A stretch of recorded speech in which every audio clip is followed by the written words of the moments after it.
Friends, આજે આપણે બનાવીશું ખાટા વડા.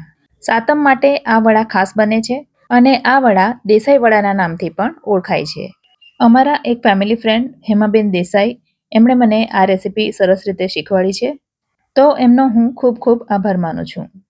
ફ્રેન્ડ્સ, ચેનલ પર જો નવા હો તો મારી ચેનલ ફૂડ વિથ ફાલ્ગુનીને સબસ્ક્રાઇબ કરી દેજો અને પાસે આવેલા બેલનું નિશાન દબાવીને ઓલ પર ક્લિક કરી દેજો, જેથી મારા આવનારા બધા વિડીયોના નોટિફિકેશન તમને સમયસર મળતા રહે. તો ચાલો બનાવીએ ખાટા વડા. જેના માટે અહીં મેં લીધો છે 1 કપ ભરીને જુવારનો લોટ. સાથે લઈશું અડધો કપ ભરીને ઘઉંનો કરકરો લોટ. અહીં તમારે લાડવાનો લોટ હોય તો એ લેવાનો અને એ ન હોય તો ભાખરીનો લોટ પણ તમે લઈ શકો છો. હવે લીધું છે અડધો કપ ભરીને દહીં. જો તમને એકદમ ખાટા વડા ગમતા હોય તો ખાટું દહીં લેવાનું, નહીં તો સાધારણ મોડું એવું દહીં પણ લઈ શકો. અને હવે લોટને આપણે પલાળીશું અને લોટને પલાળવા માટે હંમેશા ગરમ પાણીનો ઉપયોગ કરવાનો. હવે પહેલાં તો લોટ અને દહીં બંનેને સરસ રીતે મિક્સ કરી લઈશું અને ત્યાર પછી થોડું થોડું ગરમ પાણી મિક્સ કરી લોટને બાંધીશું.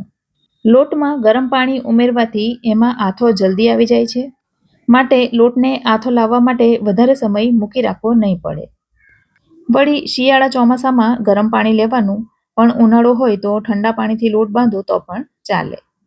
વળી બીજી એક વાત કે આ લોટનું ખીરું સાધારણ કઠણ જ રાખવામાં આવતું હોય છે, તો એ ઢીલું ના થઈ જાય એનું ખાસ ધ્યાન રાખવાનું.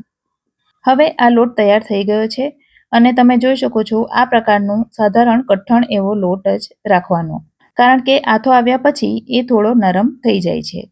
અને આટલો લોટ બનાવવા માટે મને લગભગ 1 કપ જેટલા પાણીની જરૂર પડી. હવે એને ઢાંકીને 4 થી 5 કલાક માટે આથો લાવવા માટે મૂકી દઈશું. ઘઉં અને જુવાર સિવાય આ વડામાં તુવેરની દાળ અને અડદની દાળ પણ ઉમેરવામાં આવતા હોય છે.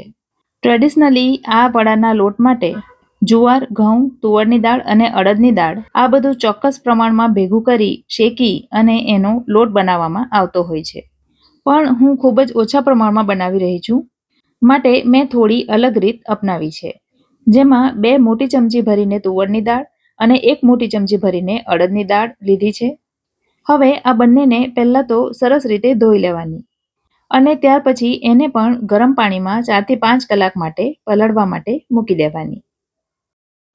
હવે 5 કલાક થઈ ગયા છે અને તમે જોઈ શકો છો જે બંને લોટ આપણે પલાળીને રાખ્યા હતા એમાં સરસ મજાનો આથો આવી ગયો છે.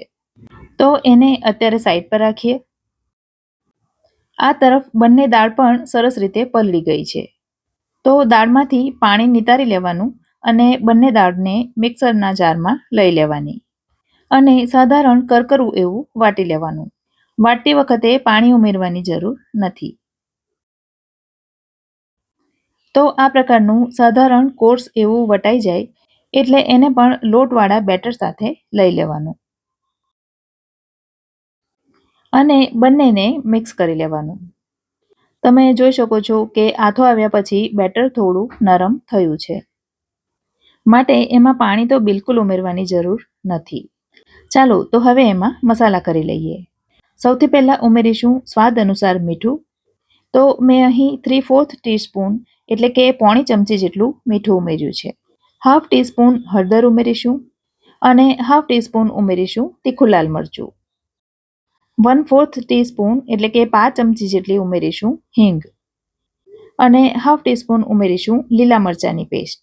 અહીં તીખું તમારે તમારી જરૂરિયાત પ્રમાણે વધતું ઓછું કરી લેવાનું. 1 ટેબલસ્પૂન એટલે કે 1 મોટી ચમચી ભરીને ઉમેરીશું ગોળ. આટલો ગોળ ઉમેરવાથી વડા ગળ્યા નહીં થાય, પણ જે એમાં ખટાશ છે એ થોડી બેલેન્સ થશે. 1 ઇંચ જેટલા આદુના ટુકડાને આ રીતે ખમણીને ઉમેરીશું.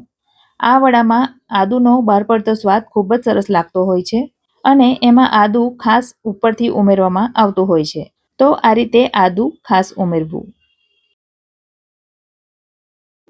હવે બધું મસાલા સાથે મિક્સ કરી લેવાનું. મીઠું, મસાલા વગેરે ઉમેર્યા છે, માટે બેટર હજી થોડું નરમ થશે, પણ એનો કોઈ વાંધો નથી. એનાથી વડા ઉતારવામાં કોઈ તકલીફ નહીં પડે. તો આ પ્રકારનું બેટર તૈયાર થયું છે. હવે વડાને તળવા માટે તેલ ગરમ થવા માટે મૂકી દઈશું. તેલ થોડું ગરમ થાય એટલે એમાંથી 2 ચમચી તેલ લઈ બેટરમાં ઉમેરી દેવાનું. ફ્રેન્ડ્સ, જો તમારા બેટરમાં સરસ રીતે આથો ન આવ્યો હોય તો તમે એમાં ચપટી બેકિંગ સોડા ઉમેરી શકો છો. તેલ બરાબર મિક્સ થાય ત્યાર પછી વડા તળીશું. ખીરું આ રીતે હાથમાં લેવાનું અને ત્યાર પછી તેલમાં મૂકી દેવાનું. વડાને તેલમાં મૂકીશું એટલે એ તરત જ ઉપર આવી જશે. એનો અર્થ એ છે કે આપણું બેટર પરફેક્ટ તૈયાર થયું છે. તો તેલમાં સમાય એટલા વડા પહેલાં મૂકી દઈશું. આ વડાને તળાતા પણ વધારે વાર નથી લાગતી. 2 થી 3 મિનિટમાં એ તૈયાર થઈ જાય છે. 2 મિનિટ થાય એટલે બધા વડાને ટર્ન કરી દેવાના અને એ રીતે સાધારણ લાલ રંગ પકડે ત્યાં સુધી એને થવા દેવાના. આ વડા સ્વાદમાં ખૂબ જ ટેસ્ટી લાગે છે ફ્રેન્ડ્સ. તો જો તમે ન ખાધા હોય તો એકવાર ચોક્કસ ટ્રાય કરજો. વડા સરસ રીતે ફ્રાય થઈ જાય એટલે એને તેલમાંથી બહાર કાઢી લેવાના અને ત્યાર પછી ટીશ્યુ પેપર ઉપર મૂકી દેવાના, જેથી જે એક્સ્ટ્રા તેલ હોય એ શોષાઈ જાય. જો કે વડાને તમે આ રીતે બનાવો તો વધારે તેલ અંદર નથી રહેતું. વડી એ ઉપરથી એકદમ ક્રિસ્પી અને અંદરથી એકદમ જાળીદાર બને છે. તો વડાની આજની આ રેસીપી તમને ગમી હોય તો વિડીયોને લાઇક કરજો અને તમારા સર્કલમાં શેર કરજો. તો ફરી મળીશું આવી જ એક નવી રેસીપી સાથે.